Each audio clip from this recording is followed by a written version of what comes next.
What is up, everybody? It's the Oracle at Mushin here with a New Year's reading for all of my Virgos.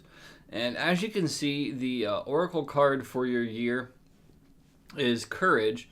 This card has a lot of green in it. The green is relative to the heart chakra, which is why the sigil I picked is heart, because you need to have a lot of heart to walk the path of courage. Carlos Castaneda kind of talked about the only path for a warrior or a man of knowledge is a path with heart. Anything beyond that is kind of futile, and I'm paraphrasing it there. But that's important to remember. There's also this white colt kind of in the center of this person's throat chakra, and it's like this purity of expression and this kind of fierce wildness, but in a pure way, because we can be fiercely wild in a bad way. Also, there's this element of the moon in the one right corner, which is bringing in this illuminating light, which is kind of casting off the illusion of everything. And then there is this, it looks like a dark sun to me in some ways. And to me, that is kind of letting some issues block the light, but still moving on despite it. Because here's the thing, when we are working on ourselves, when we are working on healing, when we are working on reintegrating parts of ourselves we have shed, there really is this sense of darkening of our light, but we have to be okay with that and move on anyhow. And then finally, the thing that we have on his head, there's this tree that is growing out of his head, and it's kind of like this. Our thoughts are kind of like a tree, and they branch off into various things and have fruit, and then they can drop, and then those seeds will plant and grow another tree, and so on and so forth. But also, if you look at a tree, it's kind of this connection between earth and heaven, with the roots being firmly grounded and then the branches extending up to the universe. So there's kind of this, you have to be courageous to walk this spiritual path and reach up for heaven. There's also this saying, in order to reach heaven, you have to have roots that reach to hell. And I think that that's part of courage as well. If we're too timid to look at our suffering, we're never capable of processing it or overcoming it. So now I'm going to shuffle the tarot cards for your upcoming year. And while I'm doing that, I'm going to use this time to ask you to like this video, subscribe to this channel if you like the way that I read cards.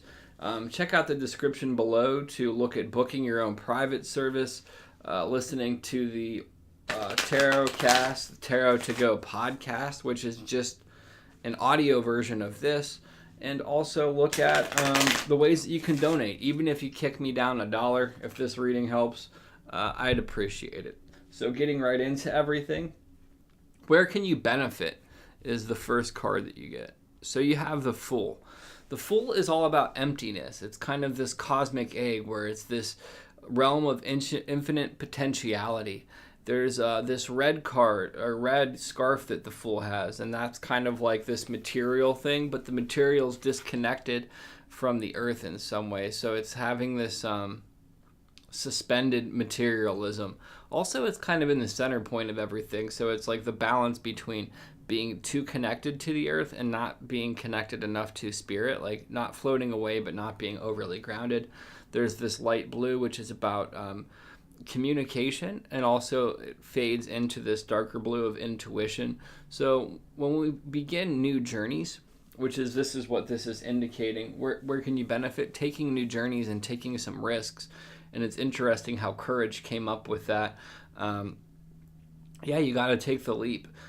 Over the past 2 years, there's been this reoccurring theme, and I'm just using this as an analogy of this waterfall coming up in my life, and I constantly have to jump off this waterfall and trust fall and allow my higher power to catch me. And that's kind of what the Fool is saying to you. You got to take some educated risks with courage and with heart, and if you don't get what you want, that's okay, because in the end, you'll be happier that you tried it than had you stayed on the shore. So the next one coming up for you is, what do you need to think about?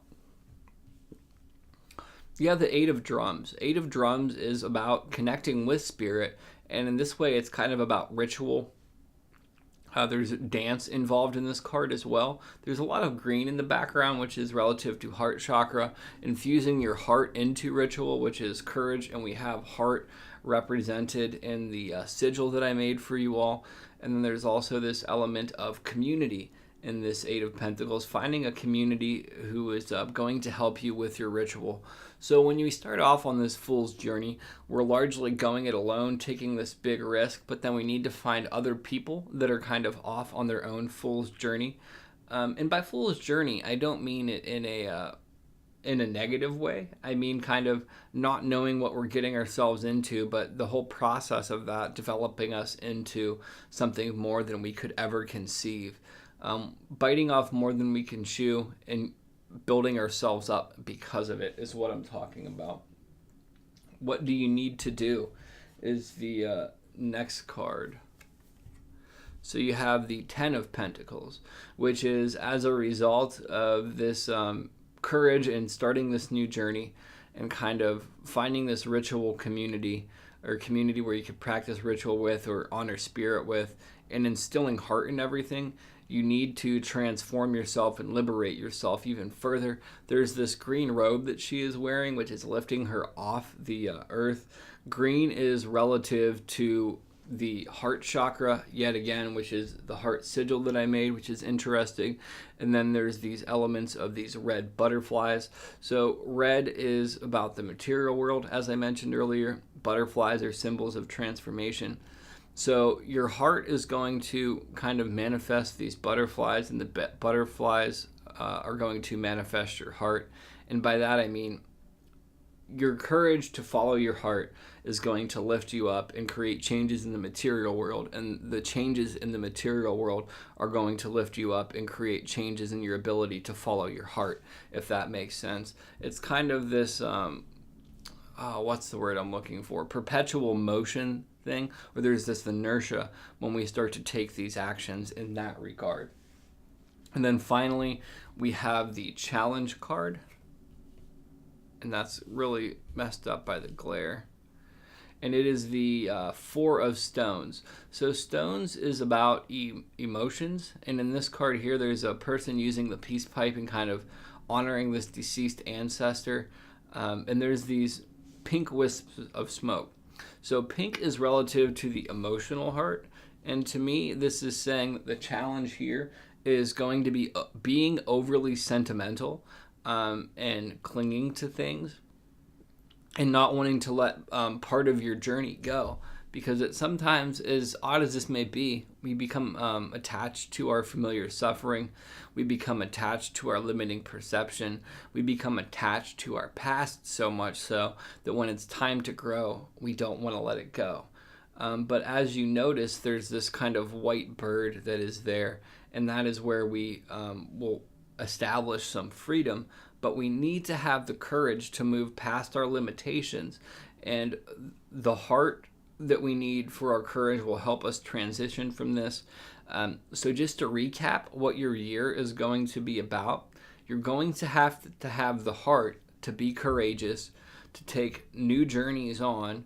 Part of that new journey is going to be finding this community of spiritual people similar to yourself who are also really putting themselves out there. And it's not about finding people that necessarily share your beliefs about reality or things like that, but people that share your passion, other dreamers, other shakers and movers. When you begin to follow your heart more, and when you begin to change your reality more, it's going to feed into itself more and more. The thing that you have to work on, overcome, is letting go of your past, because it's like a sandbag to your hot air balloon, or it's like an anchor to your airship. And with that, I want to say Happy New Year. Love, respect, and appreciation to all my Virgos. I hope that y'all have a blessed year. And again, like this video, subscribe to this channel, check out all the stuff in the description. Give it a shot. Download the podcast. Listen to that a couple times. That way, if you need a reading and you're on the go, bladow. I'm going to do a more in-depth reading for the collective for the new year, like a month by month with a quintessence card. I hope y'all have a blessed whenever you hear this. Peace.